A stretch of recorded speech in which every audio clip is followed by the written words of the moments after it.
Chaque jour, Charles et Carole vous présentent la leçon de l'école du sabbat.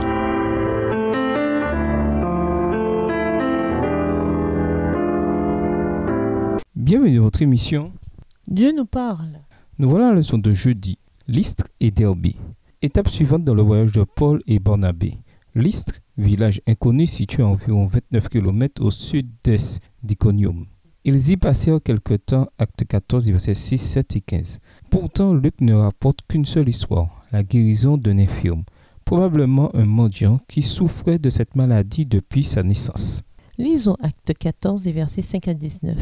Qu'indique leur réaction sur la profondeur de l'ignorance dans laquelle ces gens vivaient? Acte 14, versets 5 à 19. Et comme les païens et les juifs de concert avec leurs chefs se mettaient en mouvement pour les outrager et les lapider, Paul et Barnabas, en ayant eu connaissance, se réfugièrent dans les villes de la Lycaonie et à Lystre et à Derbe, dans la contrée d'alentour.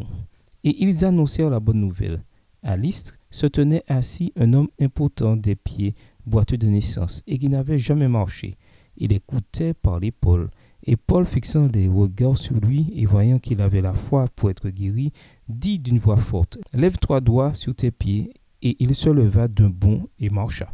Verset 11. À la vue de ce que Paul avait fait, la foule éleva la voix et dit en langue lacaonienne, « Les dieux sous une forme humaine sont descendus vers nous. » Ils appelaient Barnabas Jupiter et Paul Mercure, parce que c'était lui qui portait la parole.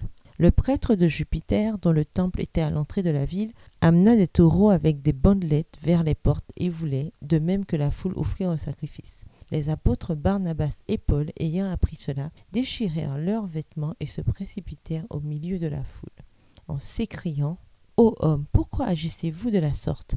Nous aussi, nous sommes des hommes de la même nature que vous, et, vous apportant une bonne nouvelle, nous vous exhortons à renoncer à ces choses vaines pour vous tourner vers le Dieu vivant qui a fait le ciel, la terre, la mer et tout ce qui s'y trouve. » Verset 16. Ce Dieu, dans les âges passés, a laissé toutes les nations suivre leur propre voie, quoiqu'il n'ait cessé de rendre témoignage de ce qu'il est, en faisant du bien, en vous dispensant du ciel les pluies et les saisons fertiles, en vous donnant la nourriture avec abondance et en remplissant vos cœurs de joie.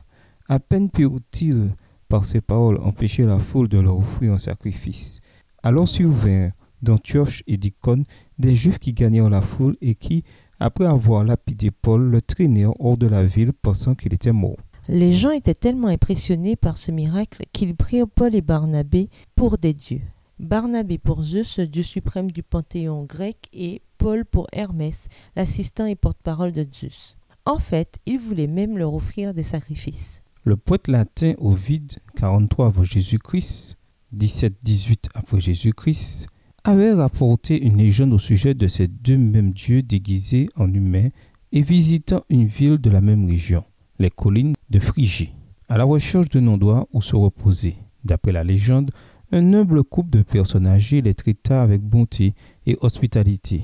Tous les autres villageois les traitèrent avec indifférence. À cause de leur gentillesse et de leur hospitalité envers ses visiteurs incognito, le couple vit sa maison transformée en temple et ils devinrent des prêtres, tandis que le reste de la ville fut complètement détruit. Métamorphose 611-724. Avec une telle histoire qui circulait dans la région, la réaction des gens après le miracle de Paul n'est pas surprenante. L'histoire contribue également à expliquer pourquoi la foule supposait que les missionnaires étaient ces deux dieux et non Asclépios, le dieu de la guérison par exemple. Mais Paul et Barnabé ont pu mettre un terme à ce faux culte de leur personne. Finalement, certains adversaires d'Antioche et d'Iconium provoquèrent un complet retournement de situation et Paul fut lapidé et laissé pour mort.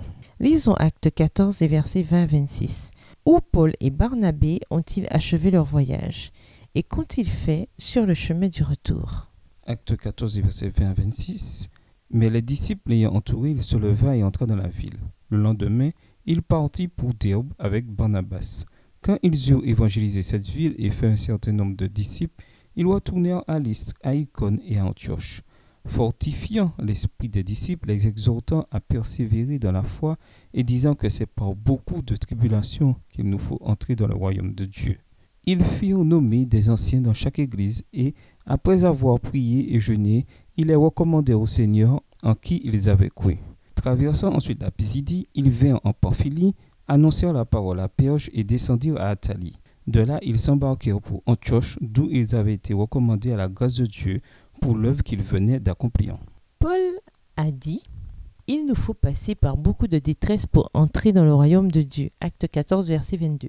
Qu'est-ce que cela veut dire ? De quelle manière avez-vous peut-être expérimenté ce dont il parle ici ? Plus important encore, comment apprendre à grandir dans la foi, quelle que soit la détresse que vous traversez ? Et nous vous laissons cette question réflexion. En matière d'évangélisation, comment atteindre l'équilibre entre la bravoure et la témérité ?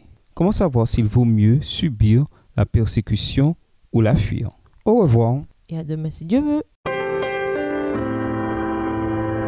Dieu nous parle. Chaque jour, Charles et Carole vous présentent la leçon de l'école du sabbat.